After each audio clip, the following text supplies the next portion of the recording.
This is Ark Survival Ascended. We're here on PlayStation 5, taking a look at the frame gen update that has been added to the game.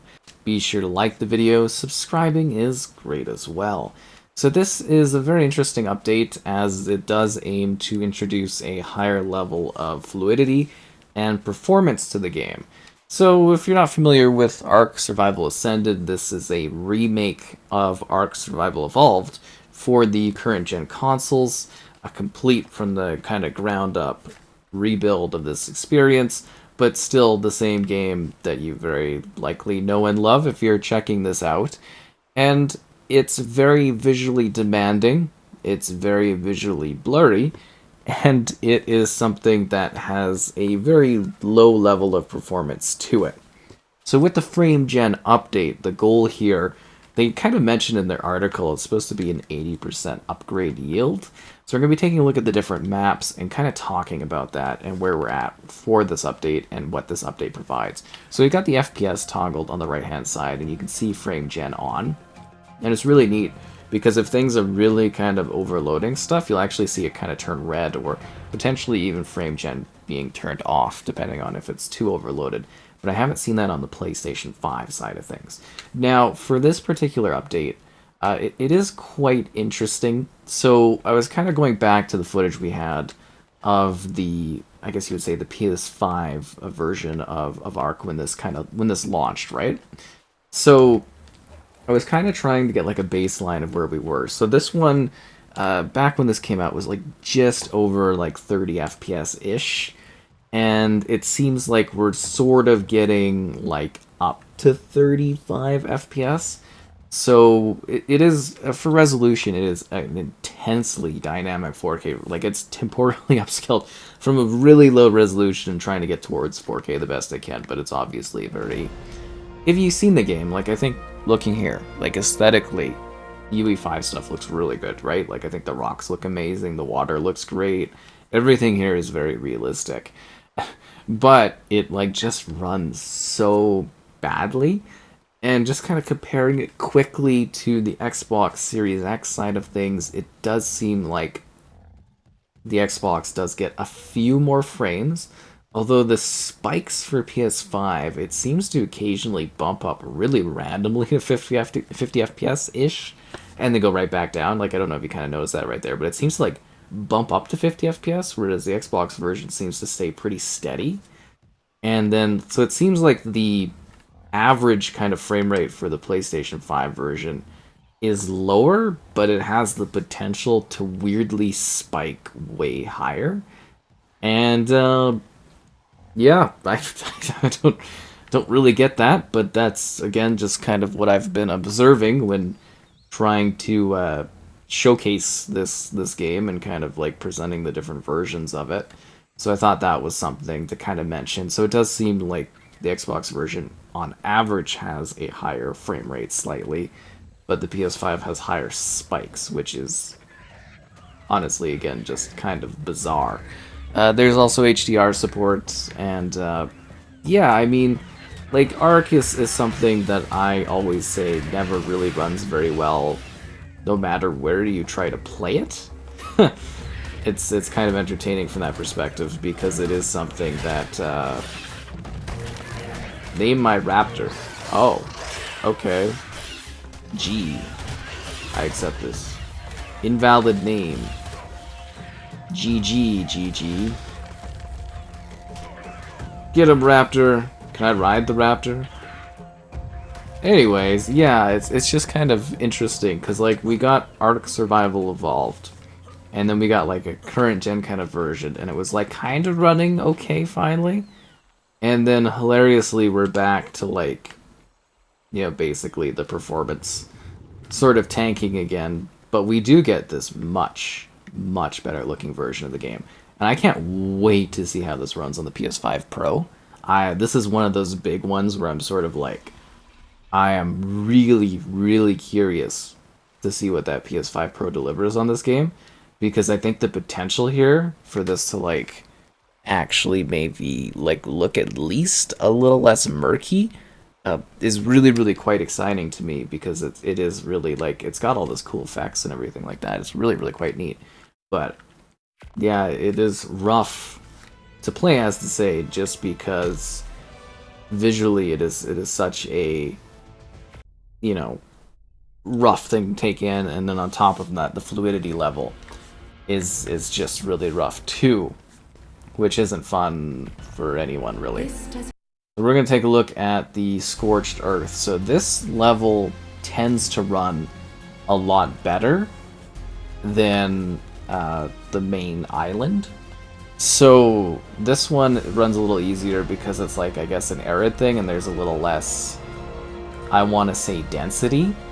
And yeah, so we're getting like 50-ish FPS here, which is actually really, really quite impressive. And I think the overall like picture quality looks a lot better on this map too. Like, this actually might be an impressive kind of like win for the PlayStation 5 in terms of performance here, because when I was looking at the Series X version, I think it was kind of getting close-ish to this, but this is actually really, really good. So yeah, this is the desert map. So if you're unaware of what they've been doing, and Scorched Earth, essentially they are very slowly remaking and making all of the maps available, but they're remaking all of the different levels that they released as DLC and sold as DLC since like Ark Survival Evolved released. So they're kind of like trickling out all of the different maps every few months or so and introducing some new DLC that you can buy. And that kind of seems to be their goal, is to essentially like remake those experiences and then give them to you. So every map has different vibes, different levels of demand. I think this map in general is a lot easier to play. And there's certain situations where these sandstorms come in. And these sandstorms will essentially, the frame rate will really bump up because everything is obscured in terms of the like draw distance and what you can see, like the render distance and all that. And that really helps the frame rate bump up a lot too. But it is just really interesting here because, like I said, this map just seems like there's a lot less sort of going on, and it's a lot less basically demanding. But aesthetically, I think it looks fantastic because of the way the rocks are done and the orange texturing and stuff like that. I really think this map is genuinely quite impressive from a visual standpoint. Time to spawn in my trusty para. There we go. These creatures are great for kind of like showing off quick distance and stuff like that. But yeah, it is kind of interesting, and I don't really have a huge frame of reference for this map for the PS5 version of the game, because I specifically just checked out the DLC sort of on Xbox as it was releasing, as I wasn't sure if there was demand to really take a look at the different maps, but I thought this was a great time to come in and kind of get a baseline for these levels, just for future updates.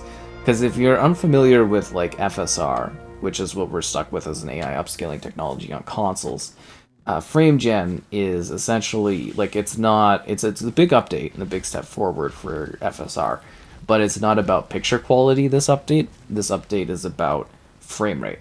So the idea of the frame generation is to help with the frame rate level, to kind of smooth it out, while still kind of keeping or allowing for a better picture quality along the way.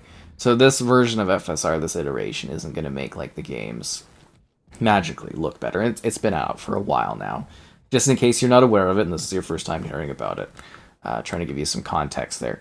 So like, yeah, the idea largely is to improve the frame rate, or at least ease that, and make sure that the games run a little bit better, which I think is kind of ideal, because you do want, the most fluid experiences you can.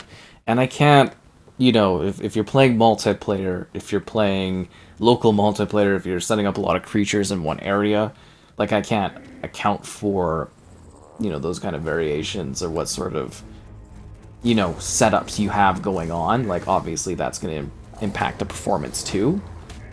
So frame gen isn't like a fix-all sort of thing, but it is a kind of welcomed improvement, I think, to this game, just in terms of making it a little bit more fluid. And I think this map actually, like, ideally we want 60 FPS, but like, you know, it does make this a lot more bearable, which I think is ideal, right? You want that like level of like it actually running a lot smoother. So we're going to do the center. The center is another one that is a pretty demanding level. So keep that in mind. And this map's really quite neat because it's essentially a bunch of like islands and beaches and coasts and waterfalls. And every like kind of island has like a different like sort of elemental vibe and aesthetic to it. And that in itself is really, really quite cool, because you'll see here, and you just get like these large rock areas. But I do feel like the vibe of it, oh, look at that FSR water. I don't know how well that shows up on YouTube for you, but when you go to play the game, it is like the ugliest, fuzziest thing. Like, it looks nice because the details, the ripples, everything like that. It's very realistic water, the way it hits the coasts and everything. Super realistic, super beautiful. But then FSR, because, like, you know, that's obviously UE5 technology is the water, right? But then FSR just, like, fuzzes water. It struggles so badly with water. That's, like, usually the telltale sign that you've got FSR running, is if you see, like, this awful, like, fuzzy shimmer in the watering. But, yeah, let's dive in here again. So this one, like, from a design standpoint, it seems to heavily borrow from the island, which is your main map in this game. So you notice, like, a lot of the, like, geography, like, the look of the world, like, the rocks and the trees and everything like that. But then there's different areas. There's, like, a snow one, and, you know, there's a lot of different spots. So this is another map where I'm actually seeing that here on the PS5, it is actually doing a very, very good job of keeping close to 50 FPS. It keeps dipping a lot, but the potential here is actually kind of impressive in terms of keeping that going. So that's the problem with the frame rate. It's just like it's all over the place in this game, which is not ideal if you want to like have something that is steady. So this map too, this is one where I like to do the fly around, because I noticed the Xbox version, it had huge gains when flying. Okay, so it seems like the PlayStation 5 struggles a bit more with the flying, which is interesting. Because the Series X version was hitting, like, pretty consistently 30 FPS when in motion. Because frame gen is supposed to kick in even harder when things are, like, kind of pushed. So that is interesting that it's still doing well, but it is neat that it is struggling a little bit more with the load here where we fly about, which is interesting. Regardless, you would think that the technical on paper edge for Series X would give it, you know, better frames and resolution stuff regardless, but it is neat to dive in here and take a look at it. But I also wanted to do this because I want to show you kind of how it like looks, the different areas, because I think it just, again, the geometry of like, it's so much more realistic. It really is, like, genuinely, I know it's like rough around the edges, and there's like obvious like little bug things here or there, but like, yeah, rocks and everything like that just look amazing in UE5. Although I do notice that because of the way the rocks generate and stuff like that, most UE5 games, the rocks and the environmental stuff like that looks like the same across games, which is not super ideal, but you can see that it is struggling here. But it was really struggling before they did this, like before, when you were flying around, it was really struggling with performance. But that's what we're trying to do, is just give you an idea of how the maps are running and how this version is updated using FSR. And I think I've got like a pretty good video set up in in regards to the concepts of like showing off the different areas. And I know this isn't like a pleasant way to kind of take this in, but it's just sort of an idea of like the quality and stuff like that. It is really neat, like, honestly. It's very interesting to see, I guess you would say, like, FSR kind of getting upgraded, seeing these games approach it, and seeing the changes. Don't break my legs. Why didn't I anticipate that was going to happen? That's actually pretty funny. Yeah, a little bit of a drop there, but yeah, this island I do find it to be quite demanding a lot of the time, so that's why this one is an interesting one to kind of showcase and present and stuff like that. But I can't wait to play this on future consoles where they can like really showcase things. Like I really sort of want to play it on my PC. I should probably do that at some point and see what the 4090 can kind of do. So this is the new map, Abberation. So the Abberation was added with this frame gen update. You've come so far. Yeah, blah blah blah. And this one's neat. I know it's not on PlayStation, but I kind of get like Halo vibes off of this one. I'll kind of see how the performance is on this. There's danger everywhere. So this one is also pretty like demanding. So we are getting like 34 FPS seems to be sort of our baseline on this one, which I'm not totally surprised. I think Xbox struggled a bit on this one too, but had a little bit of an upper bounds, or a little bit of a better average on this one from what I recall. It is kind of neat though, kind of flopping between these on different days and kind of being like, oh, this is how this is how that is, and how the different consoles handle, you know, like different stuff. No, Raptor, no! Really? I don't know if I killed myself. I'm pretty sure. I'm gonna throw it out there. I think it was the raptor eating me. See, now frame gen is off, frame gen is on.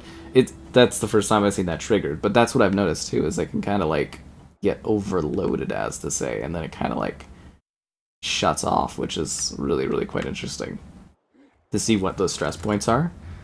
Because this one is kind of neat from a density standpoint too, like very overgrown, very large in scale, very mechanical. Like, I really do find this sort of rough. I know Ark players are kind of used to like performances not being great for games, but yeah, I don't know how I don't know if I could really stomach like a lot of like an elongated amount of playing with like performance levels like this, because it is all over the place too. That's the thing, right? Is it's not like it's super steady, it is all over the place. But I guess that shows how interesting and intriguing of a game this is for people. Considering, you know, it has such, I guess you would say, like fanfare and people that are always intrigued in checking it out. Oh, there's a dildo. That's pretty cool. I love the sense of mystery. And, you know, performance stuff is neat on video games, because there's not many on the console side of things where you can get like specific spec kind of stuff popping up on your screen to actually give you an idea of like how everything is running and stuff like that. And I don't know, it's just really fascinating to get more games that are supporting this kind of thing. And I mean, it's demanding, right? You've got the lumen, so for the lighting, the ray trace lighting, you've got like, you know, the max UE5 kind of like being pushed. You've got great levels of density, lots of creatures. Like, I think UE5 really is gonna look great on like future consoles. And as I was saying earlier, the PS5 Pro, I think for me, will be... Could you please move out of the way, sir? The PS5 Pro is gonna be so fascinating to see on these things, and I will revisit this update, or I'll revisit Ark when I get my hands on the PS5 Pro. Because I really do think that, like, that is going to be a really neat sort of showcase to see what the, you know, upper bounds can be for the console thing, and just if that actually does help a lot or not in terms of kind of getting this running better, right? Getting this looking better. I'm going to be so curious to see what the potential is on there. But I would say overall, like, it's better. The frame gen is better. Oh, that FSR looks so rough there with those waves. It is an improvement, but it's not a magical fixing everything. I really wish we had DLSS. I just stuck with the AMD cards. I just wonder what the actual potential of, like, you know, this game is and stuff, because it looks really quite beautiful and really visually impressive and kind of like stunning, but at the same time it just doesn't give us the performance level that like is super satisfying. Leave me alone, raptors. I think this is why we usually put God mode on or something to make it a little easier to deal with. And bravo to those that actually go in here and survive. I hope that frame gen helps you.